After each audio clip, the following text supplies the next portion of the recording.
Baba Saheb Ambedkar open યુનિવર્સિટીમાં અભ્યાસ કરતા અને અભ્યાસ કરવા ઈચ્છતા વિદ્યાર્થીઓ માટે સારા સમાચાર આવ્યા। હવે વિદ્યાર્થીઓએ કોઈ પણ કામ માટે અમદાવાદ સુધી ધક્કો ખાવો નહીં પડે, સીધું જ એમના નજીકના વિસ્તારમાં રિજનલ સેન્ટર પર કામ પતાવી શકાશે। અમદાવાદના વૈષ્ણોદેવી સર્કલ પાસેના યુનિવર્સિટીના વડામથકમાં દર વર્ષે અંદાજે 70 થી 80 હજાર જેટલા વિદ્યાર્થીઓ પ્રવેશ લેતા હોય છે।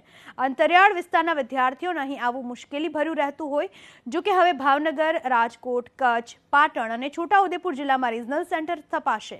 એટલું જ નહીં, આ રિજનલ સેન્ટરમાં યુનિવર્સિટીમાં કામ કરતા સ્ટાફને જ મૂકવામાં આવશે, જેથી વિદ્યાર્થીઓના પ્રશ્નોનો હલ આવી શકે। Doctor Baba Saheb Ambedkar open university જે Dronacharya centre for innovation, startup and entrepreneurship સેલનું આખું અહીંયા ઉદ્ઘાટન કરવામાં આવ્યું છે। ત્યાંના લોકોને, ત્યાંના વિદ્યાર્થીઓને, ત્યાંની બહેનોને કોઈ પણ કોર્સ કરવા માટે બહાર સુધી આવવું ન પડે। એટલે આ રીતે સમગ્ર યુનિવર્સિટીની જે કામગીરી છે, જેમાં એડમિશન, અસેસમેન્ટ, અસાઇનમેન્ટ્સ, એમના કાઉન્સેલિંગ, પરામર્શના ચૂકવણા છે, આ બધું જે છે એ ડિસેન્ટ્રલાઇઝ થશે। 6 પ્રાદેશિક કેન્દ્ર વત્તા અહીંયા 7 એ રીતે અમે કાર્ય કરીશું અને એને કારણે વિદ્યાર્થીઓ વહેંચાઈ જશે અને વિદ્યાર્થીઓને ક્યારે યુનિવર્સિટી કેમ્પસ સુધી ધક્કો નહીં ખાવો।